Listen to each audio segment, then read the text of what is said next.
हमने पटिशन दायर की थी जिसमें ओपन ट्रायल के हवाले से इस्तदा की थी और जो जज की तैनाती है उसके हवाले से गुजारिश की थी कि ये कलअदम करार दी जाए नोटिफिकेशन जो है, और उसके ऊपर आज जो है इंट्रा कोर्ट अपील जो है वो आज समाअत के लिए फ़िक्स है, जिसमें अभी समाअत जो है वो जारी है, जिसमें हमने यही गुजारिश की थी कि जनाब जो ट्रायल है वो किसी सूरत भी इस तरह खुफिया छुपा के इन कैमरा जेल के अंदर नहीं किया जा सकता।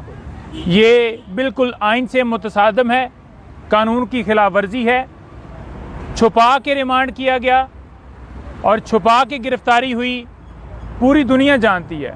इमरान खान को किसी तरह से नहीं पता था कि मेरी गिरफ्तारी हो गई है या मेरा रिमांड हो गया। तो हमेशा रिमांड का तरीक़ाकार ये होता है कि मुतलका कोर्ट के अंदर उस एक्यूज़ को पेश करना होता है, लेकिन ऐसा प्रोसेस नहीं किया गया। और हमें पता चलने से पहले या खान साहब से मुलाकात करने से पहले अता तारड़ साहब टीवी के ऊपर बैठ कर कहते हैं कि जनाब उसके अंदर तो रिमांड भी हो गया है, गिरफ्तारी भी हो गई है। तो उन्हें कैसे पता था कि ये सारा जो है प्रोसेस पहले हो चुका है? तो ये बदनीति उनकी वाज़ेह नज़र आती है। जिस तरह से जो है वो राना सनौला ने ये मुकदमा जो है दर्ज करवाया, उस वक्त वो इंटीरियर मिनिस्टर थे और जो है उन्होंने ही केस जो है ये बनाया, और जब हुकूमत ख़त्म हुई तो ये जो है केस आई थिंक उसके बाद ही दर्ज हुआ है ना, हुकूमत के बाद ही, तो उसके बाद दर्ज हुआ। लेकिन बनाने वाले यही हैं क्योंकि 1.5 साल पहले ये शुरू हो गए थे जनाब के साइफ़र वाला जो है मामला जो है वो आ रहा है और केस दर्ज हो रहा है और केस बनेगा। उसके साथ साथ आज इलेक्शन कमीशन जो है वो एक जो उन्होंने कंप्लेंट फ़ाइल करने की एक जो है वो हुक्म जारी किया था, जिसके ऊपर इमरान खान साहब को तोशाखाना केस के अंदर सज़ा हुई थी। उसमें सज़ा तो सस्पेंड हो गई, लेकिन उसके अंदर कन्विक्शन जो है वो बाकी है। तो उस फैसले को कलअदम करार देने के लिए आज जो है हमारी दरख्वास्त जो है वो इस्लामाबाद हाई कोर्ट के अंदर वो फ़िक्स है।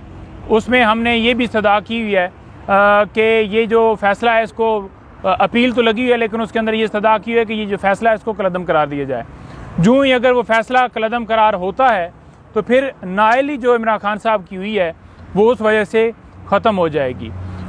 इसके साथ साथ दीगर फिर केसेस हैं जो कल लगे हुए हैं। कल खान साहब से मिलने के लिए लीगल टीम जो है वहाँ पर जाएगी। मेरी गुज़श्ता जुम्मे को इमरान खान साहब से मुलाकात हुई और मुलाकात में खान साहब को हमेशा की तरह बड़ा पुरजोश, पुरज़म और बड़ा पुरएतमाद पाया, और वो दौरान समाअत खुद अदालत को अलकादर ट्रस्ट केस के हवाले से हक़ाइक़ बता रहे थे, और उन्होंने अदालत को बताया कि ये बिल्कुल केस जो है ये झूठा है, मनगढ़ंत है, और इसी तरह से दीगर केसेस जैसे झूठे हैं। ये भी उसी की एक कड़ी है कि मैंने 1 पैनी या 1 रुपए का भी बेनिफिट जो है वो इससे नहीं लिया, ना ही मैं अलकादर ट्रस्ट जो है उसके अंदर से ले सकता हूँ। ये बाकायदा तौर पर एग्रीमेंट के अंदर लिखा हुआ है, और ये मैं जो है या बीबी साहबा ये ट्रस्टी हैं, और इससे पहले खान साहब तमाम सवालात के जवाबात दे चुके हैं। 9 मई को खान साहब की वो जो अगवा किया गया था उसमें रिमांड हुआ था, और रिमांड के दरमियान इमरान खान साहब से सारे सवालात पूछ लिए गए थे।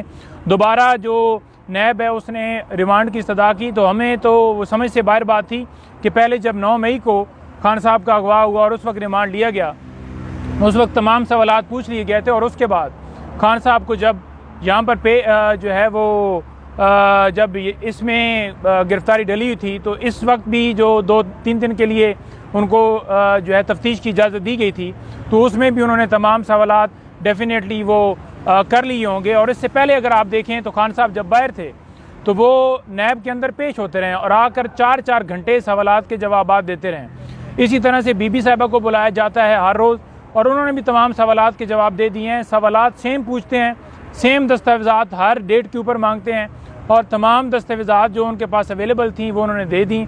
जो तमाम सवालात थे उनके जवाबात भी दे दिए, लेकिन एक ही तरह के सवालात बार बार रिपीट किए जाते हैं।